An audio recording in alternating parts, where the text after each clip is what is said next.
Sebelumnya saya berbicara dengan Ibu siapa? Nama Ibu Wati SPDI. Ibu ngajar di SMP Informatika Bina Generasi dan juga kalau sore Ibu ngajar di TPQ Al-Mutairo yang berada di Village Omas Indah. Apa yang memotivasi Ibu untuk menjadi guru agama sekaligus guru mengaji? Yang pertama adalah ingin mengamalkan ilmu yang sudah Ibu dapat di bangku sekolah ya. Kemudian juga karena Ibu melihat bagaimana generasi muda sekarang yang semakin jauh dari agama, khususnya dari membaca Al-Quran, karena anak-anak ini sekarang banyak sekali informasi-informasi yang merusak. Apabila tidak dibentengi dengan iman, maka akan mudah terpengaruh. Sehingga Ibu punya keinginan sedikit-sedikit, mudah-mudahan ada yang nempel dari ilmu yang Ibu ajarkan untuk kebaikan, khususnya untuk agama dan juga untuk keimanan anak buah Ibu semua. Lalu bagaimana Ibu membagi waktu antara mengajar di sekolah dan mengajar mengaji di TPA? Ya, sebetulnya kalau dilihat dari kesulitan, itu kesulitan karena memang capek ya. Satu capek. Jadi kalau pagi Ibu mengajar di SMP sampai 1:30 siang. Kemudian Ibu istirahat sebentar. Ibu usahakan tidur meskipun sebentar untuk memulihkan energi ya. Kemudian sorenya Ibu habis asar sampai setengah enam sore itu langsung ke TPA mengajar anak-anak. Jadi memang seperti itu. Jadi pagi kemudian Ibu sempat istirahat, sorenya ngajar kembali. Apa tantangan terbesar yang Ibu hadapi? Yang pertama adalah yang Ibu hadapi waktu, pembagian waktu. Terus terang dengan kondisi Ibu, kemudian juga umur ya, itu memang cepat lelah ya. Satu itu, yang kedua anak-anak sekarang karena mudahnya sekali ada informasi yang masuk gitu. Entah itu dari media sosial ataupun melihat langsung, itu yang sangat mempengaruhi kepribadian anak-anak. Nah, dari situ Ibu menginginkan bagaimana anak-anak ini menjadi anak yang lebih baik, jadi anak-anak yang saling bersama. Momen berkesan bagi Ibu?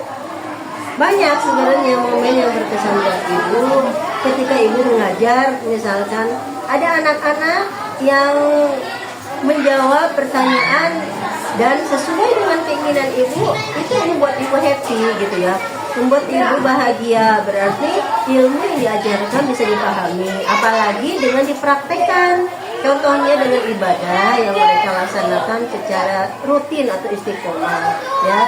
Kemudian juga ketika melihat anak-anak kecil gitu, itu membuat Ibu happy. Tadinya capek adalah seperti obat gitu, obat membuat Ibu oh iya semangat kembali untuk mengajar gitu ya. Jadi meskipun lelah, betul lelah, tapi ya insya Allah lelahnya ini mudah-mudahan gitu, lelah karena Allah. Sejak kapan Ibu mulai mengajar mengaji atau Ya sebenarnya mengajar mengaji itu sejak Ibu masih gadis ya. Ibu dulu di Jakarta sebelum tinggal di Bogor, Ibu ngajar juga di TPA, kemudian mengajar mengaji anak-anak juga, ibu-ibu juga gitu. Jadi memang waktunya Ibu atur dulu, kalau sekarang lebih padat lagi karena jadwalnya lebih maksimal lagi ya setelah beberapa tahun ya menjadi SMP IBG, karena memang jam-jamnya itu lebih banyak untuk pelajarannya. metode apa yang Ibu gunakan agar pembelajaran lebih mudah dipahami?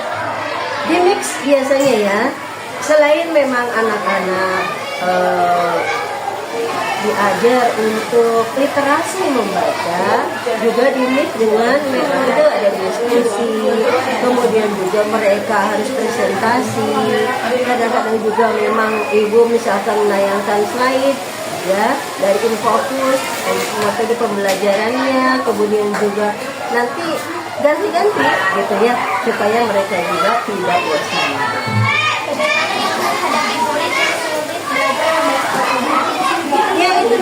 tantangan buat ibu karena tidak mudah untuk mengajarkan Al-Quran ya. Karena mereka itu basicnya mungkin tidak semuanya itu paham di keluarganya tentang belajar Al-Quran. Mungkin di keluarganya juga orang tuanya tidak bisa membaca Al-Quran ya. Akhirnya anaknya pun sama seperti itu. Tapi ini adalah memang proses, membutuhkan proses. Apabila kita mengajar itu tidak instan ya. Karena belajar itu syaratnya diantaranya yaitu membutuhkan waktu yang lama dan juga membutuhkan ketekunan dan kesabaran ya. Jadi tidak langsung instan, kita melalui beberapa proses dan itu memerlukan waktu yang lama. Apakah pengorbanan terbesar ibu selama menjadi dokter sekaligus selama ini? Yang paling pasti yang besarnya itu pengorbanan waktu ya. Jadi waktu memang ibu harus membagi waktu dengan sebaik mungkin. Meskipun lelah, kembali lagi lelah betul karena dengan usia ibu ya agak seperti dulu waktu masih muda ibu masih kuat gitu ya. Nah sekarang tapi berusaha tetap kuat. Jadi mengatur waktunya, kemudian juga ketika menghadapi anak-anak yang memang sulit ini dikendalikan, tapi kita selalu mendoakan mereka. Mudah-mudahan Allah memberikan keterbukaan dalam pikirannya, Allah yang memudahkan semuanya, Allah juga yang membantu mereka sehingga mereka menjadi anak yang lebih baik. Apa harapan ibu untuk generasi muda saat ini? Harapan ibu pasti mereka mudah-mudahan jadi anak yang soleh dan solehah, taat kepada Allah, cinta kepada Rasulullah, berbakti kepada kedua orang tuanya, dan sukses dunia dan akhirat.